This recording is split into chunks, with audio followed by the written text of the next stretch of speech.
Paula adora fotografar animais. Em passeio a um parque, ela tirou várias fotos. Mais tarde, quando chegou em casa, resolveu organizar as imagens. Mas como fazer isso? Ela então percebeu que poderia classificar os animais de diferentes maneiras. Por exemplo, dividir entre animais domésticos e selvagens. Ou então, pela forma com que se locomovem, terrestres, voadores ou aquáticos.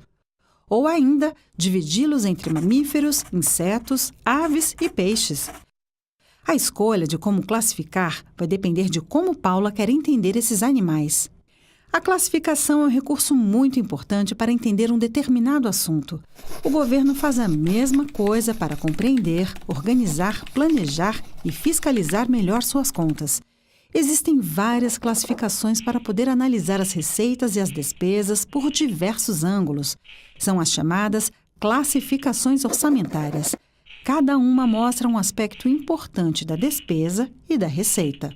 Por exemplo, quem é o responsável pelo gasto, qual é o seu objetivo ou, no caso da receita, qual a sua origem.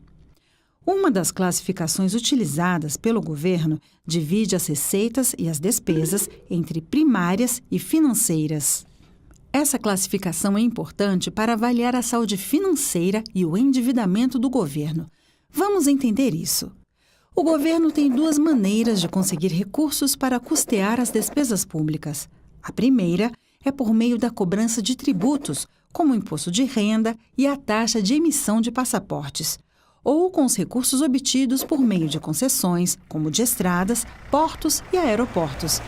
Também entra nesse tipo de receita a venda de ativos, como as privatizações de empresas estatais e outros itens que formam patrimônio público.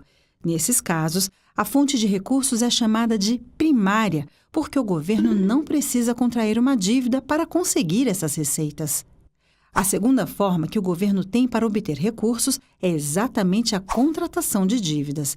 Estamos falando aqui de fontes de financiamento, onde o governo toma empréstimos para realizar certos gastos. Os empréstimos deverão ser pagos no futuro com juros e encargos. Ou seja, esses financiamentos têm custos e, por isso, são chamados de receitas financeiras. Para você entender melhor a diferença entre a receita primária e a receita financeira, vamos comparar com o orçamento doméstico. Quando recebemos nosso salário ou renda de algum bem, estamos recebendo o que poderia ser chamado de receita primária. Por outro lado, quando usamos o cheque especial ou contratamos algum empréstimo, estamos, na verdade, antecipando uma receita que deverá ser paga no futuro com juros e correção. Essa receita, que tem origem no endividamento, pode ser chamada de receita financeira. Do outro lado da balança, temos as despesas, que também são classificadas em primárias e financeiras. As despesas do governo com pagamento de aposentadorias e pensões, salários do funcionalismo, custeio da máquina pública e obras, por exemplo, são chamadas de despesas primárias. Já as despesas com pagamento de dívidas, tanto dos juros quanto do principal da dívida, são chamadas de despesas financeiras. No orçamento doméstico, as despesas com alimentação, aluguel, educação, saúde ou mesmo com a compra de um carro, desde que à vista, poderiam ser chamadas de despesas primárias. Já os pagamentos de juros do cheque especial, do cartão de crédito e das parcelas de um financiamento podem ser considerados como despesas financeiras. Agora você já sabe, as classificações orçamentárias são muito importantes para entender o orçamento público. Entre as diferentes classificações, existe aquela que divide as receitas e as despesas entre primárias e financeiras.